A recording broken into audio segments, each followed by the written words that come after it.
Well, it's not too often we talk to politicians on the Grunt Files, and the reason for that is probably because most of them don't want to talk to us. They see us as associated with the hoon element. We have a politician here with us at the moment, David Linehelm. Mate, you've been called a hoon yourself because of what you stand for. We have. The Outdoor Recreation Party was labelled the Hoon Party just last week. We're very proud of that. So who labelled you that? Well, the ABC, basically.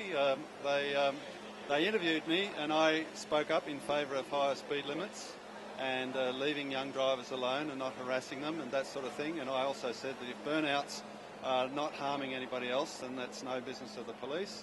So we became the Hoon Party. So we wear that badge with some pride.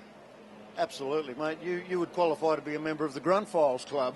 Well, I suppose something that's also very close to our hearts here at Grunt Files is the fact that modified cars are very much a target of the law enforcement departments. They are. There's this assumption that you must be some kind of criminal because you're driving a hot car, a modified car.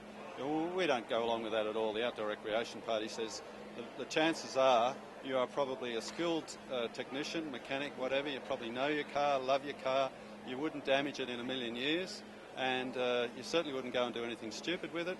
And in any case, the most important thing is if you're not harming anybody else, it should not be the law's business.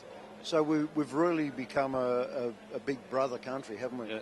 Well, the nanny state is the well-known term for it. It's progressing beyond that now. It's becoming the bully state.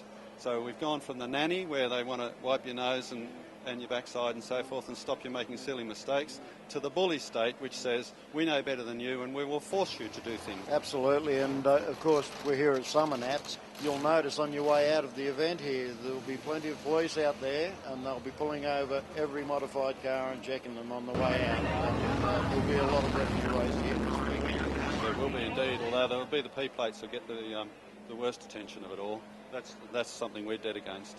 Well, in the New South Wales election, which is at the end of March this year, you have an opportunity to vote for us. We're running for the upper house.